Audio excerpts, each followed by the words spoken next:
Bueno, se nos está pasando volando esta tertulia en una semana intensa, como lo vienen siendo desde hace muchos meses, ya demasiados. Fíjense, hace un año, lo cuenta también hoy Diario La Rioja, estábamos con otro drama que nos sobrecogió como comunidad autónoma y que además también superó las fronteras de lo regional, que fue ese suceso terrible, la niña Carolina, fallecida en un hotel, su abuela en el río Ebro. Cómo ha cambiado todo, parece que ha sido eso hace una eternidad, ¿eh? Cómo se caen las noticias como fichas de dominó, unas encima de otras, y parece que eso fue, José María, no de otro año, de otro mundo, ¿eh? De otro mundo. Sí, primero porque también es cierto que cuando pasan estos terribles sucesos, tan trágicos sucesos, también tendemos un poco a taparlos, ¿no? En la cabeza un poco, ¿no? Cuando el periódico había hecho una magnífica información, homenaje, digamos, a esa niña, y incluso la decisión de la abuela, porque sí. ¿qué pasó por la cabeza de la abuela con respecto a su nieta, ¿no? Yo creo que ese tipo de cosas, digamos, ensalzan determinadas conductas y también tienden a minorar un poco la gravedad de lo que llevó a ese trágico suceso, ¿no? Eso es. A mí me ha gustado mucho la información del periódico, me parece que está bien este tipo de recuerdos, claro. Pero es cierto que tendemos un poco a olvidarlo. Cierto. Bueno, vamos a seguir en clave sanitaria y en clave COVID. Entramos un poquito también en el tema educativo, que preocupa muchísimo a padres y madres que nos ven cada semana, pero si nos lo permiten vamos a hacer una entrevista, una conexión en este tiempo de televisión, porque les queremos contar que una empresa riojana como es Bosonit está participando, gracias a sus recursos y a su conocimiento en Big Data, en tecnología, en un proyecto europeo precisamente para luchar contra el coronavirus. Por eso tenemos ya la ocasión de saludar a Alberto Sierra, al que ya está con nosotros. Alberto, bienvenido, muy buenas. Hola, buenos días, ¿qué tal? Estás sin mascarilla, no estarás con gente por ahí, ¿no? Hay que cumplir, ¿eh? Estoy en casa, estoy en casa. Perfecto. Oye, en primer lugar, vamos a contar en qué consiste este proyecto. Un proyecto, como digo, europeo para luchar contra el coronavirus. ¿Cómo nació y de qué va? ¿Qué nos puedes decir? Vale, pues te cuento un poco. El proyecto COVID-X, que es en el que Bosonit está participando actualmente, surge como una iniciativa de la Comisión Europea ante la más que evidente emergencia sanitaria que está viviendo Europa, bueno, que empezó a vivir el año pasado, a principios del año pasado, y que estamos sufriendo ahora mismo, ¿no? Entonces, la Comisión Europea se dio cuenta de que hacían falta soluciones diferentes a la vacuna, porque en ese momento no existía, desafortunadamente, y intentó o buscó las maneras de buscar nuevas soluciones que pudieran ayudar también a la gestión sanitaria y de la pandemia. Por ello, lanzó una convocatoria para proyectos a la cual nos presentamos y presentamos el proyecto COVID-X, que consiste en la identificación y búsqueda de soluciones de datos, entre las amplias tecnologías que hay en los datos también, incluimos Big Data, para ayudar a hospitales de diferentes sitios europeos a gestionar la pandemia. Por lo tanto, el proyecto se basa en la identificación, inversión y aceleración de esas soluciones que puedan el día de mañana ayudar a gestionar la pandemia de una mejor manera o de una manera más eficiente a nuestros hospitales. Claro, lo comentábamos ahora aquí entre los compañeros de tertulia, al final el Big Data, el disponer de muchísima información, pero saber organizarla, categorizarla y disponer de ella de manera útil, está revolucionando nuestro mundo. No sé si, Alberto, nos puedes decir lo que aporta Bosonit precisamente en esa línea a este proyecto, que además es en conjunto con otros países, ¿no? Es un consorcio. Cuéntanos. Efectivamente. Como bien dices, la pandemia, además de todas las cosas negativas que nos está dejando infinitud de datos que, puestos de la manera correcta, se convierten en información y ayudan desde hospitales a cualquier otra entidad. Alberto, que estamos precisamente todos los días con datos, con gráficas, con números, con curvas. Eso es Big Data también, en cierta parte, ¿no? Efectivamente. Lo que nosotros tratamos es, a través de este proyecto, es de que todos los hospitales que están generando esos datos, que esos datos sean aportados a empresas tecnológicas que puedan presentar soluciones para saber manejar mejor esa información y para saber, para ayudarles a esos hospitales a gestionar mejor la situación en la que hoy están viviendo. Claro. Como bien has dicho, el proyecto no lo ejecuta Bosonit como empresa individualmente, sino que es un proyecto que se hace de manera consorciada que esto quiere decir que lo ejecutamos entre varias empresas. En concreto somos 10 socios de muchos rincones de Europa, tanto España, Italia, Luxemburgo, Chipre, Lituania, que es un conjunto de socios con diferentes perfiles que son los encargados o a los que la comisión nos ha encargado la ejecución de este proyecto. Y hay una empresa riojana que es también para estar orgullosos y sacar pecho. Rápidamente, que no tenemos mucho más tiempo, Alberto, no sé si tenéis ya plazos, porque lo importante en esta situación es ir por delante, ¿no?, del virus, no por detrás, como acostumbramos a ir en nuestro país. ¿Cuáles los plazos que os marcáis? Pues el proyecto tiene una duración total de 2 años, empezó en noviembre del año pasado, y a lo largo de estos 2 años lo que vamos a hacer es lanzar 2 convocatorias para identificar a estas soluciones de datos. En estas 2 convocatorias, que tienen una duración cada una de 9 meses y 9 meses, lo que trataremos es de acelerar a esas empresas, y la comisión lo que nos ha encomendado es la identificación de esas soluciones para luego poder escalar esas soluciones a nivel europeo. Por lo tanto, el plazo general del proyecto son 2 años, pero el proyecto está dividido en 2 bloques fundamentales en las que se acelerarán a 15 empresas cada uno de los 2 años. Bueno, pues ahí está, lo estamos contando, una empresa riojana, Bosonit, participando en ese gran proyecto europeo para luchar contra el coronavirus a través de la información, de los datos que se están recogiendo en todos los hospitales y poder gestionarlos para avanzar y aprender, que además de ayudarnos seguro contra esta pandemia, nos va a servir para próximas realidades que seguro, dicen los expertos, que habrá a 5, 10, 20, 50 años más pandemias y más situaciones como las que vivimos. Pues un abrazo enorme, Alberto, a ti, a toda esa gran familia de Bosonit, que sigue siendo una empresa muy joven, pero espectacular en su crecimiento y en el impacto que está teniendo en nuestra sociedad. Un abrazo fuerte, cuidaos mucho, ¿eh? Muchas gracias, un abrazo. Bueno, pues ahí está el ejemplo de que también las tecnologías, además, Pablo, de servir para insultarnos y para enfadarnos y para cabrearnos, pueden echar una mano, ¿no? Estamos en ello, en la ciencia, en los datos, esto es lo que nos va a sacar de ahí. A esta gente a sus pies siempre, es decir, gente que se mete hasta el tuétano en estas cosas y que encima con la mente fija en seguir en esta tierra y en apostar en esta tierra y vamos a trasladar nuestra empresa, pero no nos vamos a La Guardia, sino hacemos una sede en el casco antiguo. A sus pies siempre. O sea, Chapo.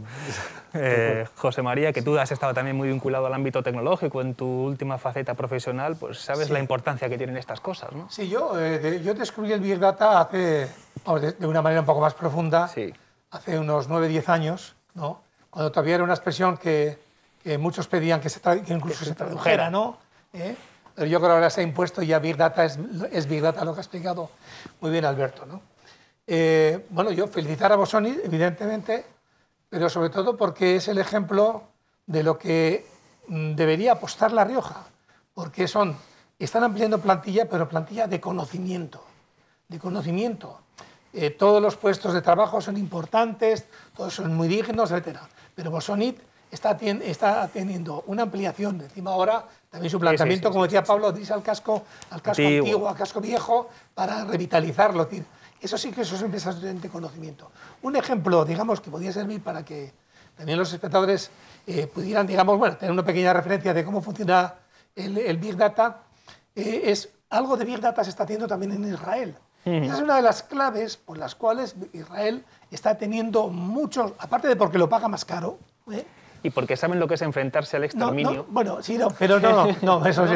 Bueno, fíjate, hoy es el día en que se liberó Mauthausen. Eso es, pero que no es un asunto menor. Igual que Corea del Sur, que vive con la amenaza permanente de lo que tienen al norte, y en estas cuestiones de emergencia van todos a una, Israel también parte de su éxito pero está independientemente ahí, de esa reflexión bélica, ¿no? De ejército, es porque es un Estado que tiene todas sus fronteras cerradas. Claro. Con lo cual, no va a haber ninguna contaminación del exterior, y mucho menos Palestina, evidentemente, a los que ni siquiera les dan las vacunas, ¿no? Entonces, con lo cual es un entorno amplio, con mucha población. No sé cuántos habitantes tiene Israel, 8 millones, 9 8 millones y pico. 8 millones, no quería equivocarme. 8 millones, pues es un terreno, incluso han llegado a un acuerdo con las farmacéuticas para proporcionarle todos los datos de la respuesta de la vacuna evidentemente anonimizando, es decir, no diciendo José María Esteban, apellidos y claro. Con lo cual es un buen lugar para actualizar lo que es el Big Data y la respuesta que está teniendo. Eso es. Esa es una de las razones por las cuales Israel está vacunando como loco y tiene vacunas para hacerlo, aparte de que paga más. Y con criterio, sí. Millones de datos, millones de informaciones que se gestionan de manera inteligente, ahora se pueden hacer gracias a la tecnología. Ángel, retomamos el capítulo educativo, que como digo, muchos padres y madres nos ven y están con mucha preocupación en esta vuelta a clase después de Navidad porque el panorama es complejo, ¿eh? Bueno, la situación que estamos respirando y viviendo, evidentemente, pues estamos todos muy ocupados en ver qué es lo que está ocurriendo, ¿no? No digo preocupados, digo ocupados.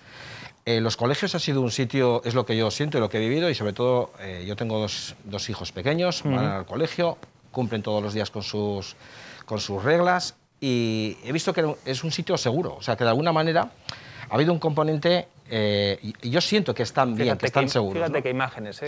Todos con mascarilla, los más pequeños, ¿no? Y ventilando, y con frío, con el abrigo en las aulas. Mi hija lleva su manta, tienen su manta ya en clase, y van contentos. O sea, yo veo que están disfrutando, que la situación ya la aceptan, la viven, pero que controlan absolutamente el tema de las burbujas, el tema de... Me decía ayer mi hijo, tiene 10 años, ¿no? Rodrigo, dice, cuando viene un compañero del otro grupo de lejos, le digo, no vengas, aquí no puedes venir. Es decir, están concienciados. Y yo siento que están seguros, evidentemente. La gente se contagia más allá del colegio. Si hay niños que se contagian, lo traen de fuera, pero existe ese control. De hecho, hay una clase al lado de la de mi hijo que han mandado a todos a casa, porque había un número que es el que tienen en el protocolo. Con lo cual, estamos ocupados por la situación que existe, pero yo siento que hay seguridad en el colegio, que es uno de los sitios en los que se puede estar. Claro. Y además es uno de los elementos, José María, que revela una cierta normalidad, ¿no? Porque el volver a clase, el que los chavales estén ahí, nos da la sensación de que el mundo continúa. Bueno, primero, para ellos es muy importante que sigan socializándose esas edades tan tempranas, de 10 años. Yo tengo un nieto de 8 y una nieta de 5. Soy un poquito mayor que tú, solo un poquito. Pues yo creo que sí, además lo toman evidentemente con mi nieta, cuando salimos a la calle las mascarillas, el mono de repetición cuando vas a salir a la calle, ¿no? Pero lo toman incluso hasta no tanto como un juego, sino como un punto de responsabilidad respecto a los mayores. Con lo cual eso está muy bien también. Hombre, es un rollo la mascarilla, pero está muy bien que eso lo sientan y que sean exigentes. Lo han asumido. Lo han asumido y yo creo que no les pesa excesivamente. Y el entorno yo creo que se está haciendo bastante bien, dentro de que, bueno, luego los críos son los críos y si se enfadan, ya su comportamiento es imprevisible en la cercanía, en lo que fuera, ¿no? Quizás yo tengo alguna duda en los comedores escolares. Claro.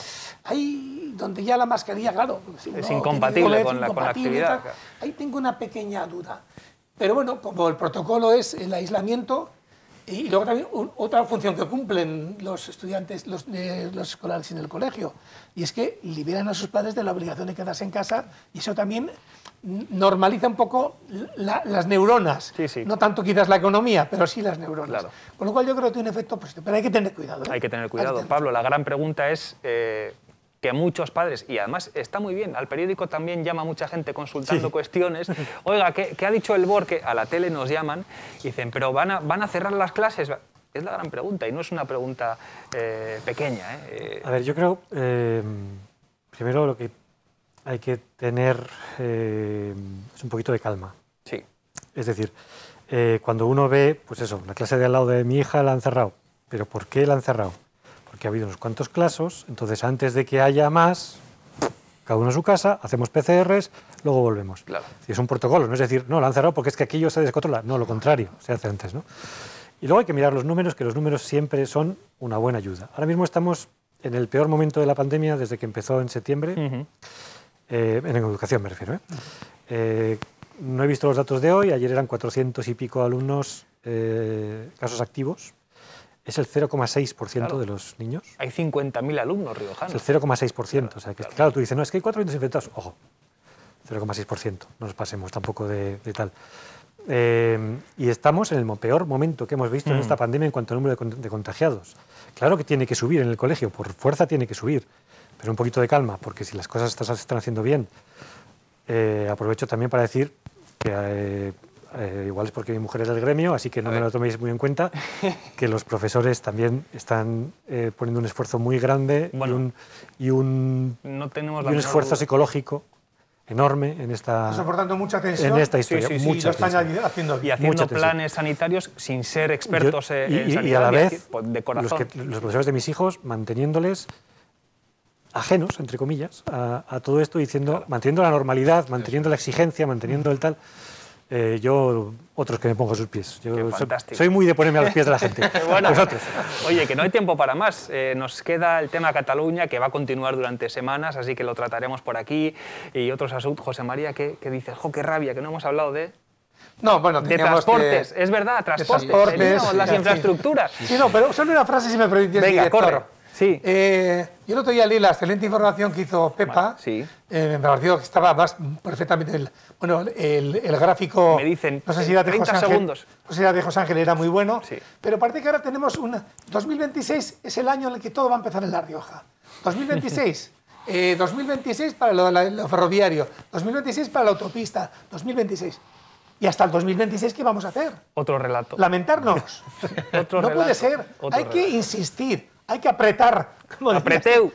Hay que apretar para que el 2026 no sea 2026, sino que sea 2021 con proyectos. Porque 2022, si no, se nos caen los puentes, los arcos... Es que si no, de 2026 es hasta 2030. Claro. No hemos hablado de Mantible. No hemos hablado de eso, que es otra metáfora, ¿verdad? Es otra metáfora. Pablo, gracias. A ti. Esta es tu casa, otro día más, ¿eh? ¿Me vais a invitar más veces? Sí, hombre, sí. Gran estreno. Ángel, cuidaos mucho, gracias por venir. Muchas y José gracias. María, un placer, como siempre. Muchas gracias.